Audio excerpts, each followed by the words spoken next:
Hello, dear students. Today we are going to start our chapter number 5, Golu grows a nose of our An Alien Handbook, Class 7.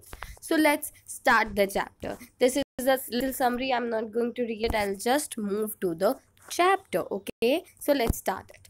Long ago, the elephant had no trunk. He had only a bulgy nose as big as a boot. He could wiggle it from side to side but could not pick up things with it. तो बहुत time पहले elephant की trunk नहीं होती, trunk यानी सूंड उसकी, जिससे वो लंबी सी जो उसका नाक होता है वो ट्रंक, उसकी पहले छोटी सी एक मोटी सी नोज होती थी, एक बूट की तरह। ठीक है, बूट जैसे हमारे बूट्स होते हैं ना, शूज़ होते हैं, वैसे उसकी तरह उसकी एक मोटी सी और छोटी सी नोज़ होती थी। वो उसको एक साइड तो घुमा सकता था पर उससे चीज़ें नहीं उठा सकता था जैसे वो अपनी ट्रंक से उठा सकता है आज का elephant. There was a baby elephant called Golu. अब ये गोलू बेबी एलिफेंट की स्टोरी है। उसकी भी कोई ट्रंक नहीं थी, उसका भी कोई ट्रंक नहीं थी और उसका भी एक बल्जी सा मोटा सा नोज था, एक छोटे से बूट की तरह। ठीक है, गोलू हमेशा क्वेश्चन से भरा रहता था, उसको बहुत सारे क्वेश्चंस आते थे। ठीक है, और उसने अपनी टॉल आंट ऑस्ट्रिच जो होता है एक बर्ड होता है जो उड़ नहीं सकता पर वो बहुत तेज भागता है, तो उससे गोलू पूछता है कि आप दूसरे बर्ड्स की तरह उड़ क्यों नहीं सकते। फिर वो अपने टॉल अंकल जिराफ से पूछता है कि आपकी स्किन इतनी स्पोर्टी क्यों, इतने स्पोर्ट्स क्यों आपके, स्पोर्ट यानी धब्बे क्यों आपकी स्किन के ऊपर। फिर वो अपने बड़े से अंकल हिप्पोपोटेमस से पूछता है कि आपकी आईज जो है हमेशा रेड क्यों रहती हैं। फिर वो अपने हेयरी अंकल यानी बालों से भरे अंकल बबून से पूछता है कि जो मेलन्स होते हैं वो उनका स्वाद मेलन जैसा क्यों होता है, उनका टेस्ट इतना मेलन जैसा क्यों होता है। तो ओस्ट्रिच, जिराफ, हिपोपोटेमस एंड बबून, उनके पास आंसर नहीं होता गोलू के क्वेश्चन का। गोलू जो एक बहुत Golu is a naughty baby they said. तो वो सारे कहते हैं कि गोलू जो है बहुत शरारती बच्चा है। He asked such a difficult question, बहुत अजीब से और बहुत मुश्किल से क्वेश्चंस पूछता रहता है। One day Golu met the myna bird sitting in the middle of a bush and he asked her what does the crocodile have for dinner. The Maina said, go to the banks of the great grassy Limpopo river and find out. तो फिर एक दिन गोलू जो है मैना से, जो मैना एक बर्ड होती है उससे मिलता है और जो कि बुशेस के बीच में यानी झाड़ियों के बीच में बैठी होती है, तो उससे पूछता है कि जो क्रोकोडाइल है वो डिनर में क्या खाते होंगे। तो फिर मैना कहती है कि तुम ना ग्रेट ग्रासी लिम्पोपो रिवर है उसके बैंक पे यानी कि उसके किनारे पर जाओ और तुम्हें पता चल जाएगा वो क्या खाता है। तो गोलू क्या करता है, गोलू घर जाता है, वहां से ही took 100 sugar canes, 50 dozen bananas and 25 melons. तो अपने साथ 100 शुगर केन्स यानी गन्ने ले लेता है, 50 डजन यानी 50 डजन बनानास यानी केले लेता है और 25 मेलन्स ले लेता है। ठीक है, फिर अपनी फैमिली से कहता है कि good bye, I am going to great grassy Limpopo river. कहता है कि मैं ग्रेट ग्रासी लिम्पोपो रिवर पे जा रहा हूँ, मैं ये पता लगाने जा रहा हूँ कि क्रोकोडाइल की डिनर में क्या खाता होगा। ये उसने कभी क्रोकोडाइल को कभी नहीं देखा था और उसे ये भी नहीं पता था कि क्रोकोडाइल दिखता कैसे है। He met a python and asked him, उस रास्ते में पाइथन क्या होता है, एक बहुत बड़ा स्नेक होता है। ठीक है, जो कि ऐसे हमने देखा होता है ना मूवीज में, जो ट्री की ब्रांचेस के ऊपर लिपटा होता है ना, वो। तो उससे भी पूछते हैं कि आपने कभी क्रोकोडाइल को देखा है, वो कैसा दिखता है, वो क्या खाता है अपने डिनर में। तो पाइथन जो है अनकॉइल्ड करता है, यानी क्योंकि कॉइल्ड यानी अपने आप को उसने घुमा रखा होता है, कॉइल कर रखा होता है ब्रांच के पास, तो वो अपनी अनकॉइल करता है यानी अपने आप को ब्रांच से अनकॉइल करता है, हटाता है, खोलता है अपने आप को। ठीक है, और उससे कुछ नहीं कहता। गोलू जो है politely helped him to coil around the branch again. फिर वो गोलू जो है उसको वापस हेल्प करता है ताकि वो वापस कॉइल कर सके अपने आप को, जो पाइथन था, और उसे गुड बाय कह देता है। फिर गोलू जो है मूव करता है, शुगर केन्स खाता खाता, बनानास खाता खाता, मेलोन्स खाता खाता मूव करता रहता है जंगल की तरफ, मतलब लिम्पोपो रिवर की तरफ। कुछ दिनों के बाद वो ग्रेट ग्रासी लिम्पोपो रिवर के बैंक पर यानी एज पर पहुंच जाता है, किनारे पर पहुंच जाता है। उसके बैंक पर पहुंचता है तो वहाँ पे एक लॉग ऑफ वुड देखता है, ठीक है, मतलब वुड की लॉग देखता है, मतलब वुड जैसा, वुड का कोई लॉग सा देखता है, वुड देखता है एक बड़ी सी, ठीक है। पर वो वुड नहीं होता, वो एक क्रोकोडाइल होता है, हु विंग्ड एट हिम, जो उससे उस पर चिल्लाता है कि एक्सक्यूज मी, मतलब जो विंग्ड यानी कि देखता है, घूरता है उसकी तरफ, ठीक है। तो वो गोलू कहता है एक्सक्यूज मी, उसने, मतलब जब ये आप क्वेश्चन आएगा आपको सोचोगे कि उसने एक वुड का लोग देखा, वो क्रोकोडाइल कैसे हो सकता है, क्योंकि क्रोकोडाइल जो है थोड़ा सा रिजेंबल करता है वुड की तरह दिखता है वो, ठीक है। तो गोलू पूछता है कि आपने कभी क्रोकोडाइल को देखा है, तो क्रोकोडाइल फिर उसे देखता है और फिर अपना जो टेल है थोड़ी सी उठाता है मड में से और कहता है केम हियर लिटिल वन, तुम मेरे पास आओ,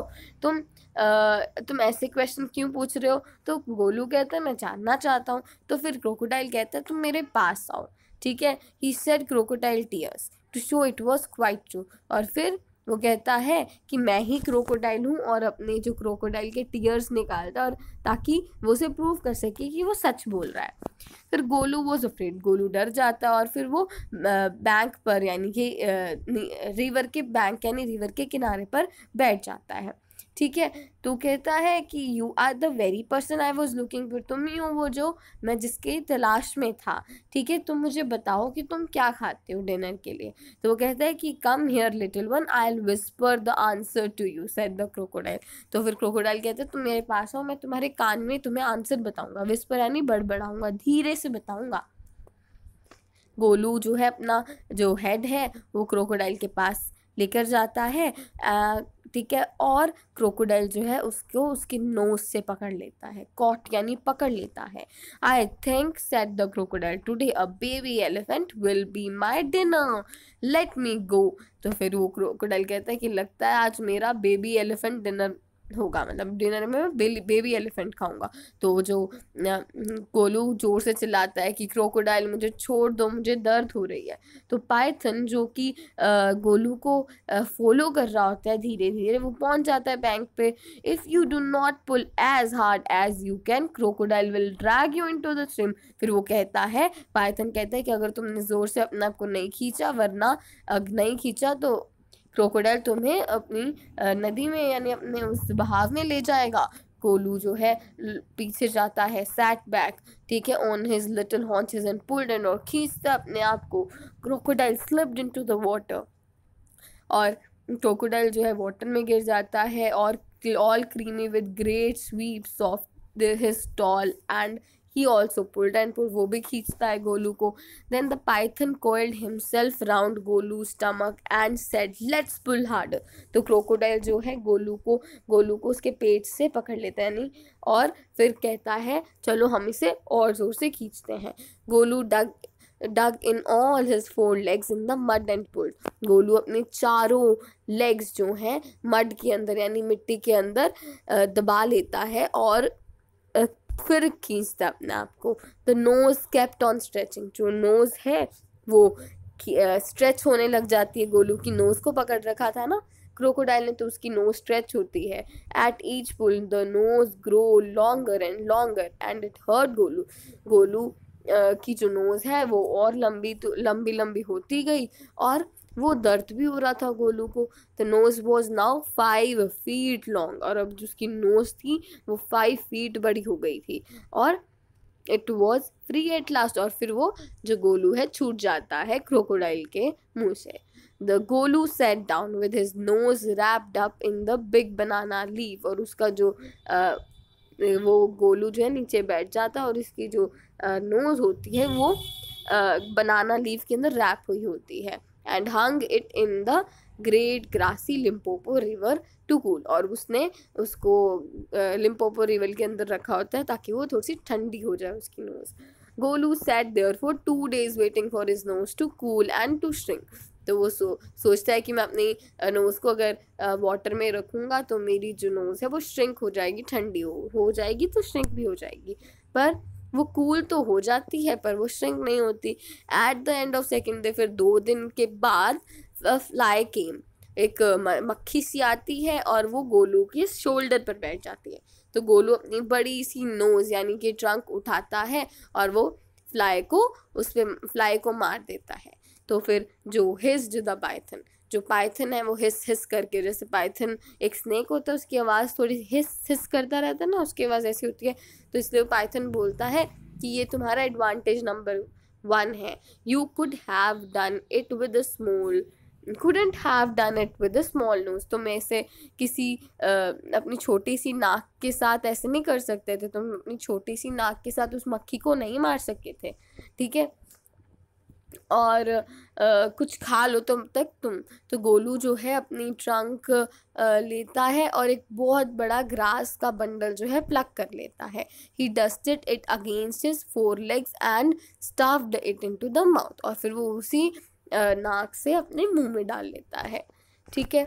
फिर जो पाइथन है फिर कहता है कि तुम्हारी एडवांटेज नंबर 2 है। You could not have done it with a small nose, don't you think the sun is too hot now.